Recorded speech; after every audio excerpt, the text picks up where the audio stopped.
Hey everybody on YouTube, Karl Alexander here. A few weeks ago I released a video on my thoughts about Ryzen, its marketing, its performance, and place in the market. The dislike ratio was higher than normal, which is understandable. Ryzen has been hyped for years, and AMD fans have been eagerly awaiting the company's answer to Intel's stagnant CPU lineup. So obviously there's going to be some people defending AMD no matter the context. However, as I said in the video, the real verdict about Ryzen would come down to the R5. The R5 has come out as the 6-core SMT-enabled mid-level CPU the market needed. It goes toe-to-toe with the i5 with the added bonus of 2 extra cores and simultaneous multi-threading. The 7600K does have a significant clock advantage and a slim lead in gaming performance, but with Twitch streaming and multi-threaded games becoming more popular, the R5 is looking like a great option. Which, if you know my channel at all, might make you go, wait, didn't you switch to Intel and get an i5? And well, yeah. And do I regret that? No. The i5 is still a great option, and for my needs, I'll take the extra FPS on my new high refresh monitor. My content creation consists of Adobe Premiere, and with CUDA acceleration, there isn't much of a difference between modern CPUs. But now that the R5 is out, it would be tough to recommend an Intel CPU without stepping up the price point.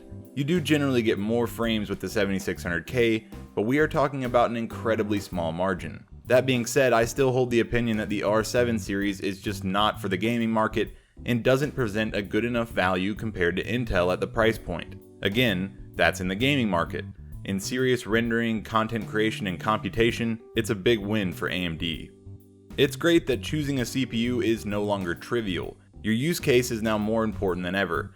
I have never claimed to be an expert on PC hardware, but I think there are a few cases that produce very obvious choices in what CPU to get. If you want to start Twitch streaming but don't want a second rig, Ryzen is the obvious choice. If you don't care about content creation and want the highest frame rates, get the i7 7700K.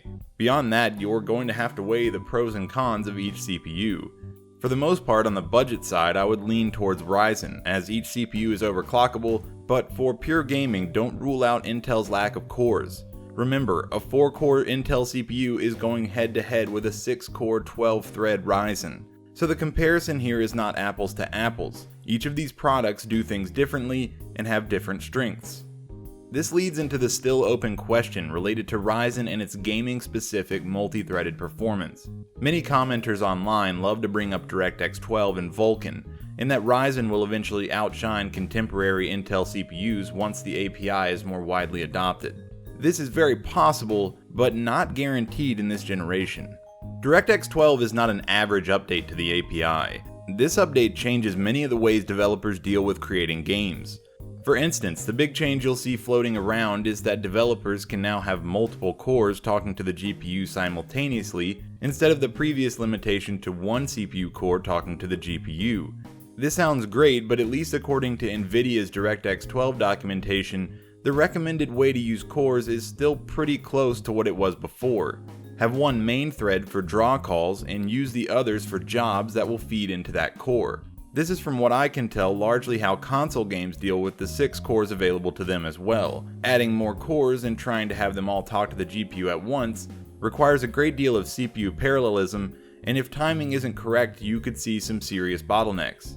An additional issue adding on to this is that developers themselves must now optimize the program for multi-threaded operations. The API will no longer do this for them. So what this boils down to is that yes, Ryzen may see performance upticks in heavily multi-threaded games, but that really comes down to the developers.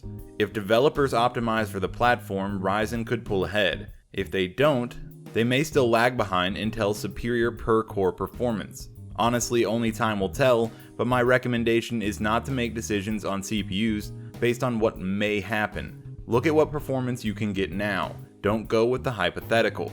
Users of the FX series ran into this exact issue and are still waiting around for all those multi-core gains, and considering its architecture issues, I doubt that wait will end. I said I hoped I'd be wrong about Ryzen, and in many ways I was. I'm surprised by the R5's performance in comparison to its direct competition.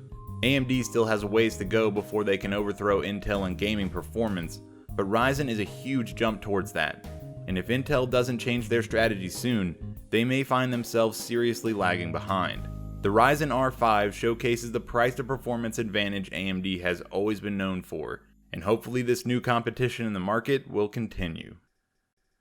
Okay everybody, that was my video for this week. I hope you liked it.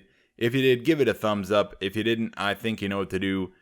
Sorry about my voice. The allergies have finally hit me, so I sounded kind of like crap in this, but I promise I'll try to sound better once I get some Claritin.